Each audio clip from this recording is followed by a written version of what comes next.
Hello everyone, नमस्ते। कैसे हैं आप सभी। आज के वीडियो में हम बात करेंगे उन ब्लॉक्स की जो कि हमारी यूनियन को मैनिफेस्ट करने में प्रिवेंट करते हैं। जैसे कि कुछ ब्लॉक्स होते हैं specially with regard to marriage, कि मैरिज को लेके हमारा बिलीफ सिस्टम क्या है। जैसे जैसे हम अपनी जर्नी में या हम ट्विन फ्लेम के कॉन्सेप्ट्स को या ट्विन फ्लेम्स के बारे में, ट्विन फ्लेम्स का डायनेमिक समझने लगते हैं, तो हमारा ये जो एक तरीके से जो मेरी अंडरस्टैंडिंग रही है कि जो सामाजिक रिश्ते होते हैं उनसे बिलीफ हटता है या प्रॉब्ली उनसे हम रेजोनेट करना कम करते रहते हैं, क्योंकि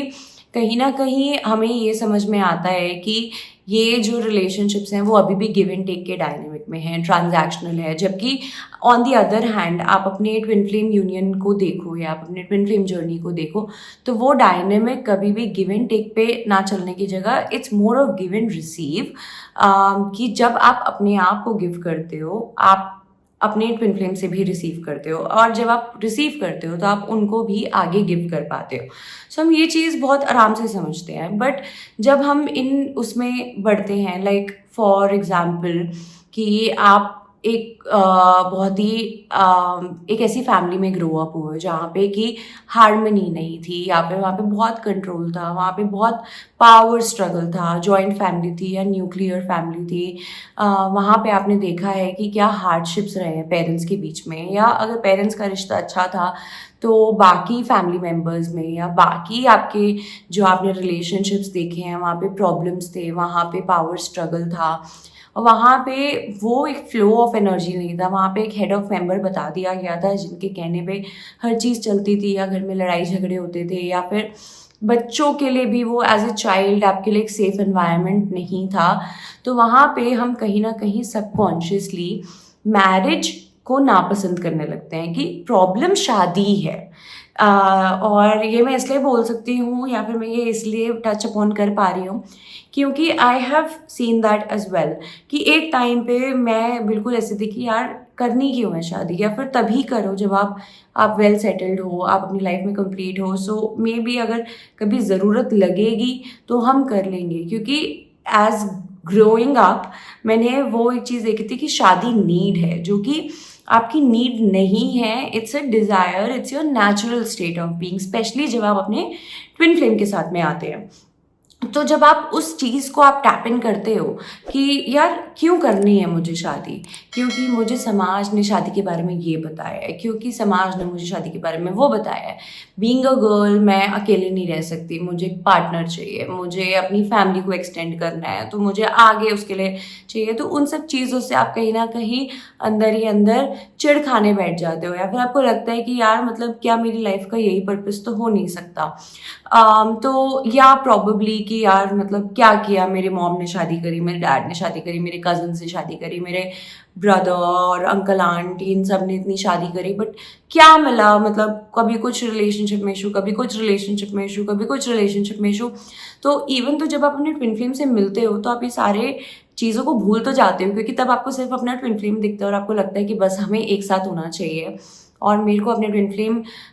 के साथ रहना है, अपनी ज़िंदगी गुजारनी है, विच इज़ वेरी नेचुरल, इसमें कोई दुराहे नहीं है। बट अंदर जो बिलीफ सिस्टम का जो आप एक जो ट्रैप बनाए बैठे हो, या फिर अंदर जो एक बिलीफ सिस्टम का या फिर वो फियर्स का कि आपके साथ भी ये हो सकता है, या अगर आपके पार्टनर ने भी आफ्टर मैरिज आपके साथ ऐसा किया, वैसा किया, ये किया, वो किया, तब आप क्या करोगे, तब आप उसको कैसे डील करोगे। तो अरे अब मुझे शादी करनी पड़ेगी तो मैं तो यार बहुत ही पावरलेस स्टेट में हूँ, क्योंकि मैं तो प्यार करती हूँ, मैं तो ऐसे हूँ, मैं तो वैसे हूँ,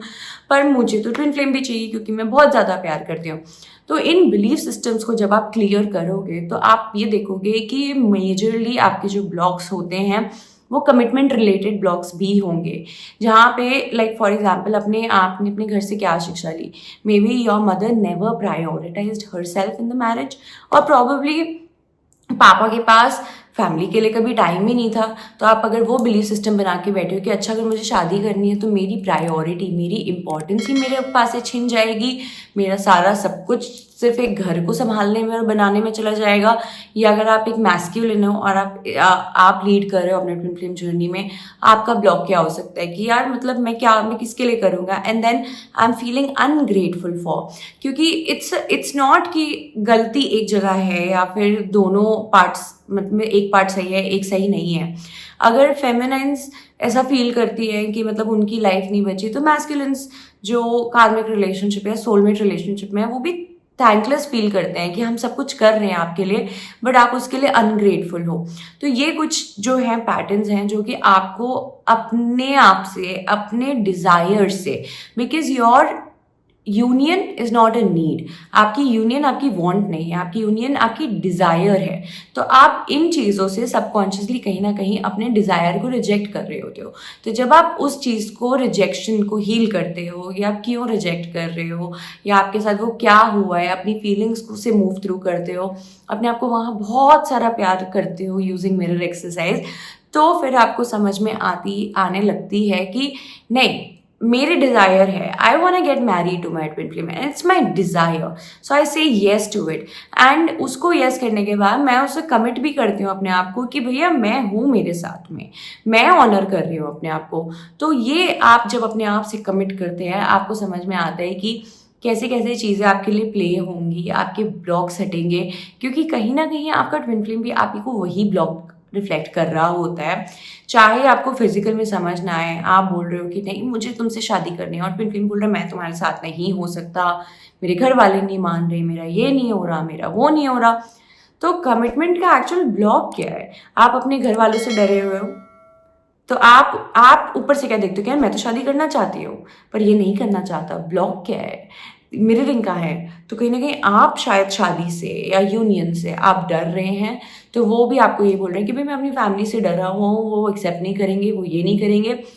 तो इसीलिए मैं नहीं कर सकता, मैं ये चीज़ नहीं कर सकता, मैं करना चाहता हूँ। और शायद जब वो आपको बहुत ज़्यादा बार बोलते थे तो ये भी बोलते थे कि आप मेरे को करना भी नहीं है, मैंने गिव अप कर दिया है। तो इंस्टेड ऑफ टेकिंग पर्सनली जो वो बोल रहे हैं, आपको अपने ऊपर फोकस करने की ज़रूरत है, अपने ब्लॉक्स को देखने की ज़रूरत है, अपने ऊपर अपना हार्मनी में अपने आप को लाने की ज़रूरत है। और जब आप यहाँ अपने डिज़ायर से कमिट करने लगते हो और आप अपनी फुल कमिटमेंट में अपने पास आते हो, आप देखोगे कि बहुत हद तक आपके ब्लॉक्स जो हैं ये रिजॉल्व होते हैं, ये हील होते हैं यूजिंग मिरर एक्सरसाइज। अगर आपको नहीं पता मिरर एक्सरसाइज क्या है, तो आप मेरे साथ इंट्रो सेशन या कोचिंग भी डायरेक्टली ज्वाइन कर सकते हैं, जिसकी डिटेल्स मैंने अपने डिस्क्रिप्शन बॉक्स में पिन कर दिए हैं। तो और एनी वेज अगर आप रेगुलरली कोचिंग भी ज्वाइन करेंगे, तो ऐसे ही जो बहुत छोटे छोटे माइन्यूट ब्लॉक्स होते हैं जो कि सबकॉन्शियस लेवल पे भी होते हैं और हमें नहीं समझ में आ रहे होते, उनसे भी वर्क थ्रू करने में आपको सपोर्ट मिलता है, आपको हेल्प मिलती है। तो